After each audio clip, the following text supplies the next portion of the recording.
Today our topic is virus. First of all, how to define virus. As you know, when we talk about virus is basically non-cellular infectious entity, and it consists of RNA or DNA bounded in a protein coat, and it reproduce only in living cell. अब normally अगर हम virus को देखें तो virus को एक living organism नहीं कह सकते. एज यू नो के all living organisms are composed of cells, and here it is written that it is non cellular. तो फिर इसको लिविंग ऑर्गेनिजम्स में या हम बॉटनी में बायोलॉजी में डिस्कस क्यों करते हैं? बिकॉज इट हैज़ RNA और DNA. आपको पता है कि RNA या DNA की presence it is a very important character of living organisms. दूसरा, इसमें प्रोटीन कोड भी प्रेजेंट है. It also has an other biomolecule that is called protein. Third one is it can reproduce like other organisms, but it is different in its reproduction from other living organism in this way that it can reproduce only in the living cell. Outside of living cell ये reproduce नहीं कर सकता. अब अगर आपको question आता है as a short question कि डिफाइन वायरस, तो you have to cover all these 5 points. जब तक आप ये 5 पॉइंट्स कवर नहीं करते आपकी डेफिनेशन कंप्लीट नहीं होगी. तो हम वायरस को डिफाइन करेंगे कि it is a non cellular infectious entity. आपने लिविंग ऑर्गेनिज्म नहीं कहना, इन्फेक्शियस एंटिटी कहना है, विच कंटेन्स RNA और DNA encased in a protein coat and reproduce only in the living cell. इसकी हिस्ट्री के बारे में थोड़ा सा हम पढ़ेंगे क्योंकि हमारे कोर्स कंटेंट्स में थोड़ा सा शामिल है. तो आपको सबसे पहले तो पता होना चाहिए this word virus from where it has been derived. It has been derived from a Latin word that is venom. Venom means poisonous substance, यानी ऐसा poisonous या जहर आलूद चीज़ को, क्योंकि ये infection causing है, it cause infection.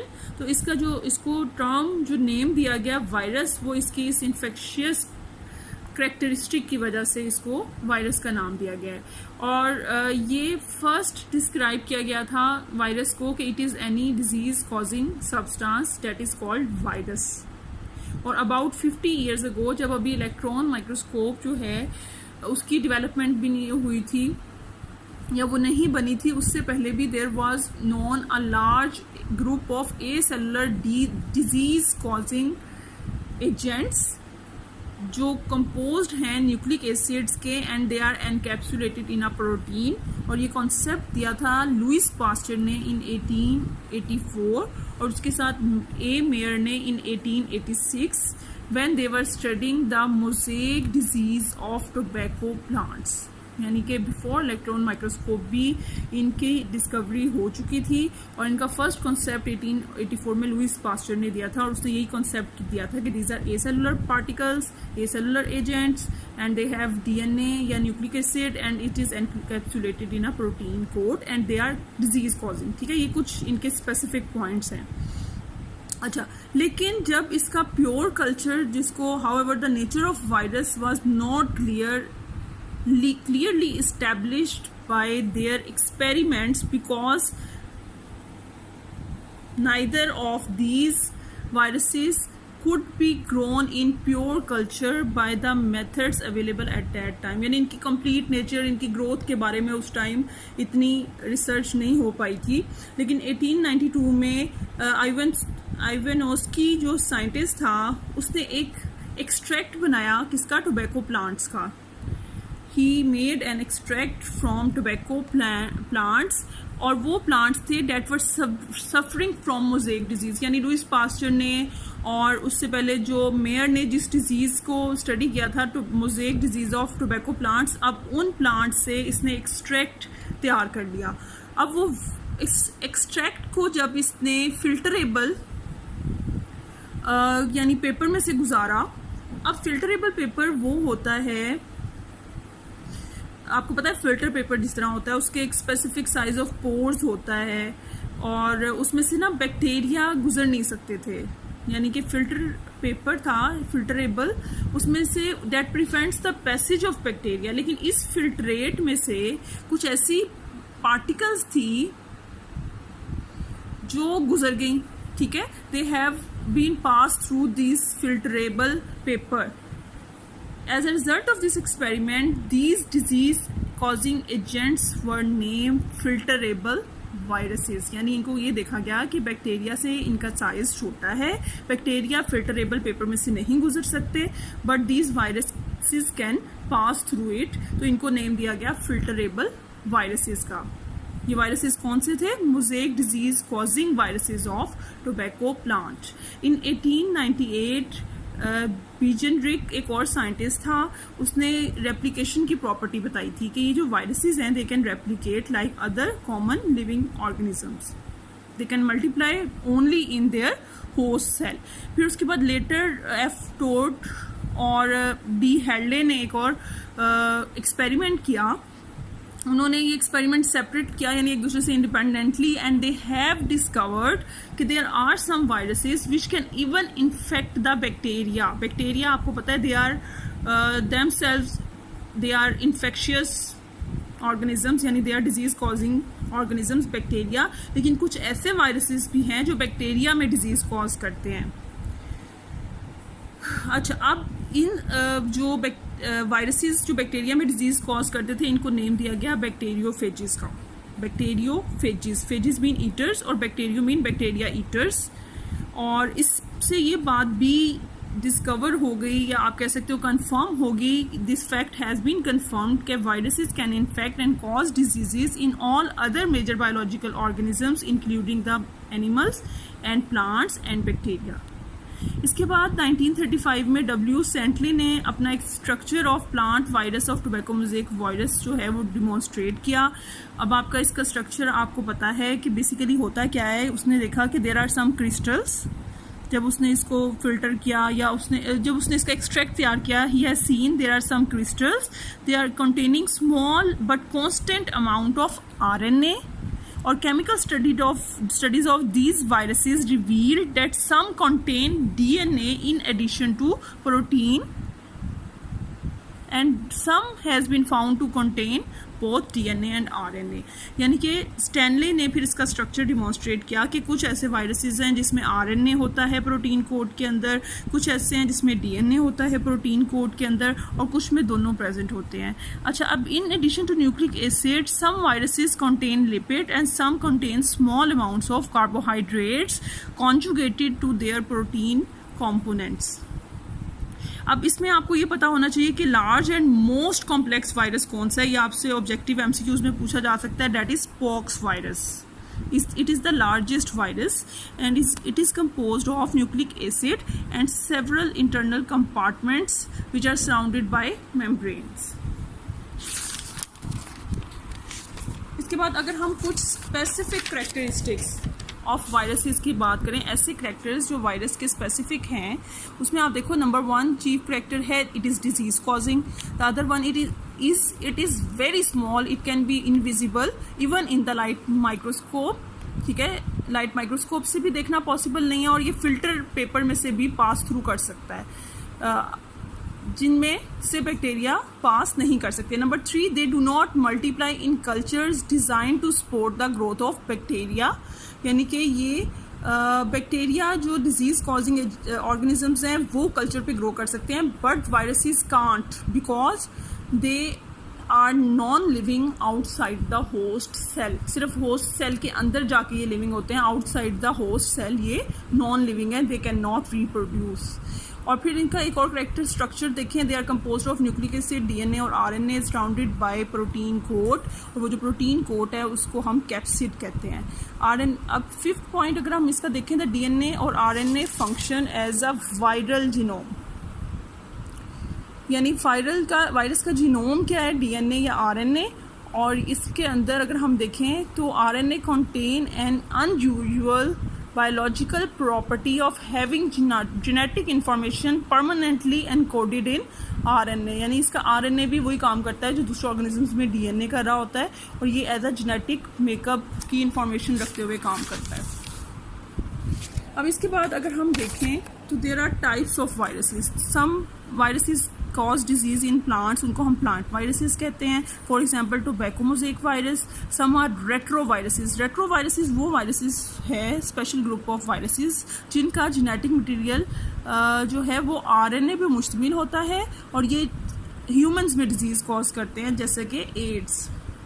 Plant viruses or retroviruses are both RNA containing viruses, but there is another group of viruses which are called Gemini viruses.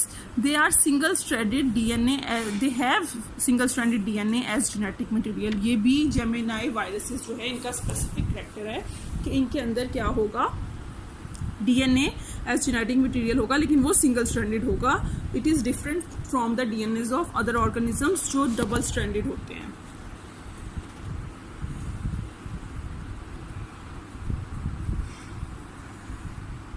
अब इसके बाद आप देखिए मॉर्फोलॉजी ऑफ वायरसेस, इनकी साइज एंड शेप। यहाँ पे आप देखते हैं, ये देखें डिफरेंट शेप्स हैं। Some are rod shaped, some are spirally shaped, here is another spiral shaped, और इनके बाहर जो आप देख रहे हो this is protein coat. Some are containing of head and tail, जैसे कि बैक्टीरियोफेज का केस होता है, और इसमें आप देखो एंगल्स भी हैं, हेक्सागोनल हैं, हेक्सागोनल आउटसाइड एक एक्स्ट्रा इन्वेलप भी समटाइम पाया जाता है। ये रॉड शेप हैं और इनका साइज़ भी वेरी करता है। ये देखें इनका साइज़ वेरी करता है from 20 to 350 nanometre.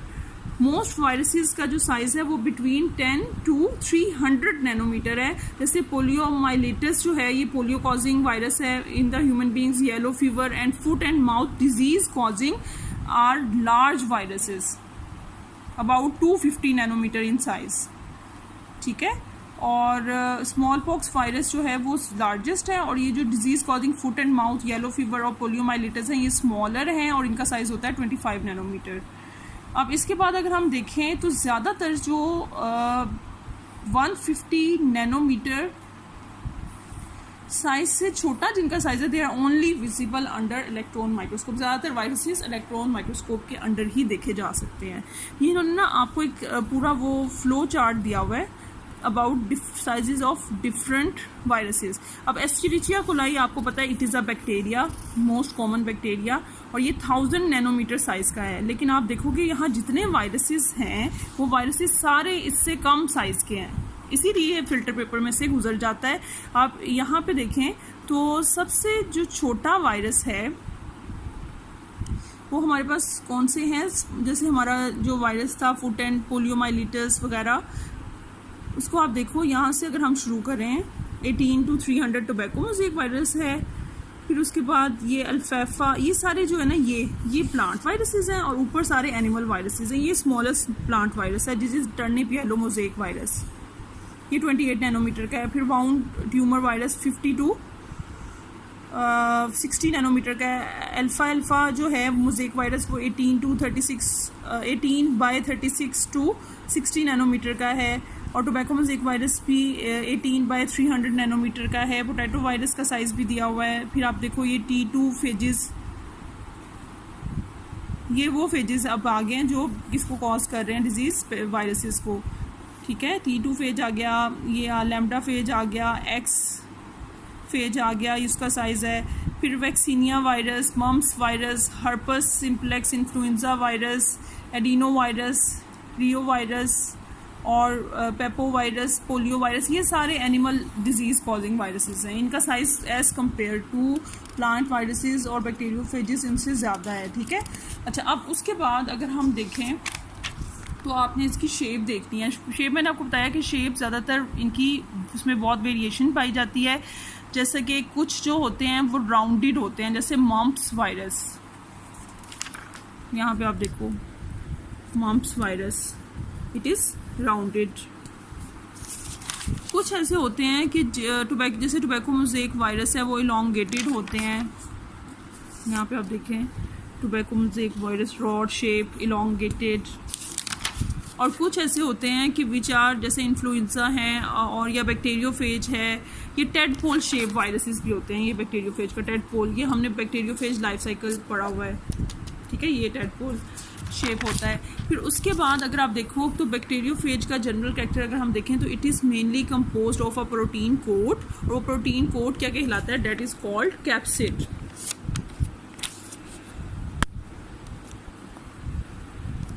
Main structure जो है उसमें हमें नज़र आता है कि इसके बाहर एक प्रोटीन कोट है, ये प्रोटीन कोट बाहर होता है, और अंदर उसके क्या चीज़ प्रेजेंट होती है, DNA in the form of helix. The virus coat is mainly composed of capsid. अब कैप्सिड एक यूनिट है, पूरा protein coat. It is consisting of repeating units. उन रिपीटिंग यूनिट्स को हम क्या कहते हैं, कैप्सोमियर्स। यानी इस तरह के काफी सारे कैप्सोमियर्स जब इकट्ठे होंगे, they will collectively make a structure that is called, whole structure is called capsid.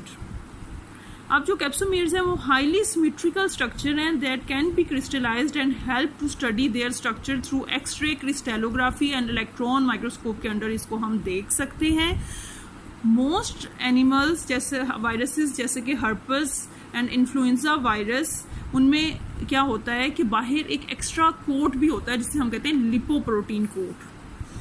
जैसे यहाँ पे कुछ वायरसेस मैंने आपको पीछे दिखाए थे, ये मैंने कहा था ना कि इनमें बाहर एक एक्स्ट्रा इन्वेलप या कोट प्रेजेंट होता है, ये वाला, ये this is composed of lipoprotein coat. और ये किस में पाया जाएगा, अक्सर एनिमल वायरसेस में, जैसे कि इन्फ्लुएंजा या हर्पस वायरस में ये होता है। कुछ में ये भी देखा गया है कि प्लांट वायरसेस जो हैं दे आर जैसे कि बैक्टीरियोफेज हो गया या plant viruses, they are naked. उनमें ये न्यूक्लियो जो इन्वेलप है, लिपोप्रोटीन इन्वेलप, वो बाहर प्रेजेंट नहीं होता। अब वायरल जिनोम कैसा होता है वो हम पीछे पढ़ चुके हैं। डीएनए पे मुश्तमिल हो सकता है, न्यूक्लिक एसिड्स होते हैं, डीएनए भी हो सकता है और आरएनए भी हो सकता है। और इनके अंदर क्या होती है, single copy of nucleic acid जो है उसको हम कहते हैं हैप्लॉइड, क्योंकि ये हैप्लॉइड है क्योंकि इनके अंदर single copy of nucleic acid होती है, 2 सेट्स नहीं होते। कुछ रेट्रोवायरसेस हैं which contain 2 identical RNA single strands, so they are termed as diploid. ज़्यादातर ये क्या है, हैप्लॉइड। सिर्फ रेट्रोवायरसेस के अंदर कॉपी प्रेजेंट होगी आरएनए की डुप्लीकेट, तो उसको हम डिप्लॉइड्स कहेंगे। आगे हमारे हैं बैक्टीरियोफेज। बैक्टीरियो मीन बैक्टीरिया और फेजिस मीन ईटर, यानी बैक्टीरिया ईटर्स या बैक्टीरिया में डिजीज कॉजिंग एंड वायरसेस को हम क्या कहते हैं, बैक्टीरियोफेज। यहाँ आपके सामने बैक्टीरियोफेज बना हुआ है। आपने इसकी सिस्टमेटिक पोजीशन करनी है। डिवीजन क्या है, वायरा, क्योंकि ये वायरसेस से बिलोंग करते हैं। Sub division deoxy वायरा, class deoxy बाइनेला, order इसका वायरेल्स है, और सब ऑर्डर इसका है फेजिनी। फेजिनी इसलिए क्योंकि फेजिस है ना, और नेम इसको देते हैं हम बैक्टीरियोफेज। बैक्टीरियोफेज की फर्स्ट डिस्कवरी 1915 में की थी